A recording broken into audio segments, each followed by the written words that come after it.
এক পিস মাছ রান্না করে আজকে এমন বাহবা পেলাম। উফ, আসলে এত বেশি লোভনীয় হয়েছিল, সত্যি অসাধারণ। প্রথমে ভাবলাম যে আজকে মাছের কোনো আইটেমই করব না, কিন্তু পরে এমন একটা সিচুয়েশন তৈরি হলো যে মাছ রান্না করতেই হবে। তাই ফ্রিজ থেকে এক পিস মাছই বের করে নিয়েছি, তবে মাছটা কিন্তু অনেক বড় সাইজের ছিল।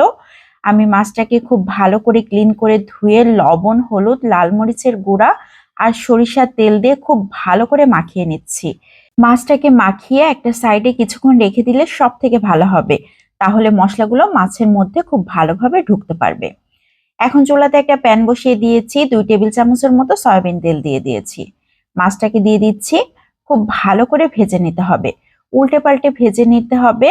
তো একটা সাইড হয়ে গিয়েছে, আমি উল্টে দিচ্ছি। আর আমি এখানে মিরর কাপ মাছ ব্যবহার করেছি, তবে রুই, কাতলা যে কোনো মাছই ব্যবহার করা যাবে। আর মিরর কাপ মাছটা কিন্তু খুব বেশি টেস্টি হয় না, এজন্য এভাবে রান্না করলে অনেক বেশি মজার হবে। যারা খাননি তারা একবার হলেও ট্রাই করে দেখবেন। মাছটাকে ভেজে উঠিয়ে নিয়েছি, যে অবশিষ্ট তেল রয়েছে তার মধ্যে অল্প একটু গোটা জিরা দিয়েছি, একটা এলাচি দিয়েছি, আর 2 টেবিল চামচ পেঁয়াজ কুচি দিয়েছি। লবণ দিয়ে দিচ্ছি ½ চা চামচ, হলুদ গুঁড়ো ¼ চা চামচ। খুব ভালো করে এখন নেড়ে চেড়ে নিতে হবে পেঁয়াজটা যতক্ষণ না পর্যন্ত নরম হয়ে আসে। এখন দিয়ে দিচ্ছি পানি সামান্য একটু, যাতে পেঁয়াজটা আর ভাজা ভাজা না হয়ে যায়।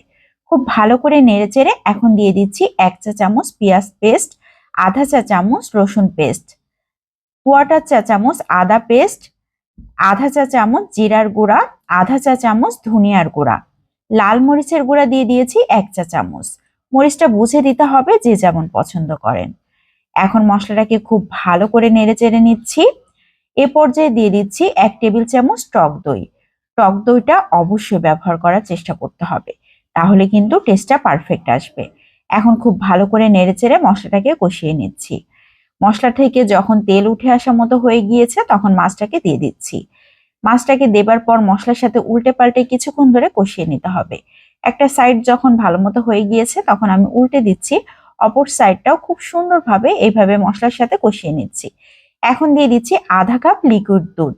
এখানে আমি গরুর দুধ ব্যবহার করেছি, তবে এখানে নারিকেলের দুধটাও ব্যবহার করা যাবে। আমার কাছে মনে হলো গরুর দুধ দিলে বেশি টেস্টি হয়, এজন্য আমি গরুর দুধই ব্যবহার করেছি। এখন 3-4টা কাঁচামরিচ দিয়ে দিচ্ছি, এখানে কিন্তু কোনো ধরনের পানি ব্যবহার করব না। ½ চা চামচের মতো চিনি দিয়েছি টক দইয়ের সাথে সুন্দর একটা ব্যালেন্সের জন্য। এখন খুব ভালো করে নেড়ে চেড়ে মিশিয়ে নিয়েছি। আবারও মাছটাকে উল্টে দিচ্ছি, কয়েকবার করে উল্টে দিয়েছি, তাহলে মাছের মধ্যে মশলাটা খুব ভালোভাবে ঢুকতে পারবে। এখন ঢাকনা দিয়ে ঢেকে রান্না করে নিব 4 থেকে 5 মিনিট। এরই মধ্যে মাছটা কিন্তু অনেকটাই নরম হয়ে গিয়েছে, গ্রেভিটাও খুব ভালো মতো ঘন হয়ে এসেছে। আমি আবারও উল্টে দিচ্ছি। কত সুন্দর একটা লোভনীয় কালার এসছে দেখেন, দেখেই মনে হচ্ছে যে কত ইয়ামি হতে পারে। এ পর্যায়ে চুলাটাকে লো ফ্লেমে করে দিয়েছি, একদম বন্ধ করে দিইনি, তবে একদম লো ফ্লেমে রেখে দিয়েছি। উপর থেকে সামান্য একটু ভাজা জিরার গুঁড়া দিয়ে দিচ্ছি। সব শেষে চুলাটাকে বন্ধ করে দিলাম। মাছ রান্না একদম কমপ্লিট।